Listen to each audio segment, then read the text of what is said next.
இன்றைக்கி உங்களுக்கு ஒரு குட்டி டெஸ்ட். நான் 5 நம்பர்ஸ் சொல்ல போகிறேன். அந்த ஒவ்வொரு நம்பருக்குமே நீங்கள் இங்கிலீஷில் நேம் எழுதணும். எத்தனை நேம்ஸ்க்கான ஸ்பெல்லிங்ஸ் உங்களுக்கு கரெக்டாக தெரியுது அப்படின்னு நம்ம செக் பண்ணி பார்க்கலாம். ஆரம்பிக்கலாங்களா? நான் கொஸ்டின் சொன்னதும் பாஸ் பண்ணிவிட்டு உங்களோட ஆன்சரை செக் பண்ணிக்கோங்க. He looks about 40. அவருக்கு 40 வயசு இருக்கும் போல் தெரியுது. பொதுவாக நாம் 40 இப்படி தான் சொல்லி பழகியிருப்போம். ஆனால் 40 இதுதான் சரியான ப்ரனன்சியேஷன். அதே மாதிரி 40 இதுக்கு யூ வராது. இதுவே நாம் 14 எழுதுகிறப்ப கண்டிப்பாக யூ வரும். Her baby is 14 months old. இப்போது second one. The 9th letter of the alphabet is I. ஆங்கில அகரவரிசையின் 9வது எழுத்து I. 9th இதுக்கு இ வராது. இதுவே 19, 90 இந்த 2 நம்பர்ஸ்க்கும் கண்டிப்பாக இ வரும். 19 of the passengers were injured. Grandma just turned 90. இப்போது third one. He married in his 40th year. அவர் தனது 40வது வயதில் திருமணம் செய்து கொண்டார். 40 இதே மாதிரியே தான் 40th இதுக்கும் யூ வராது. இப்போது fourth one. He finished 90th in the marathon.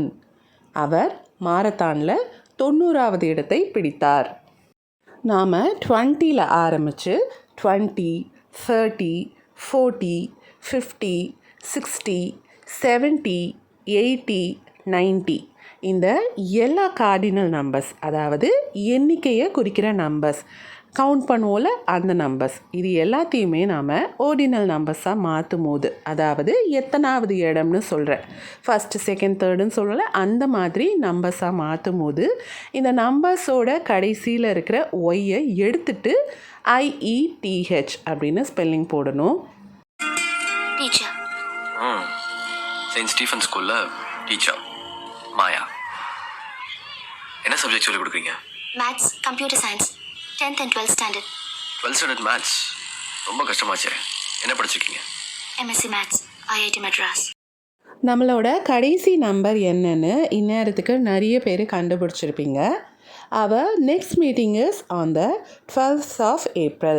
நம்மளோட அடுத்த கூட்டம் ஏப்ரல் மாதம் 12ஆம் தேதி. 12 இப்படி எழுதுகிறப்ப இருக்கிற வி 12th இப்படி எழுதுகிறப்ப காணாமல் போயிடும். ஸோ 12th இதோட சரியான ஸ்பெல்லிங் TWELFTH இதுதானே தவிர TWELVETHO இல்லை VTHO இல்லை. 12th.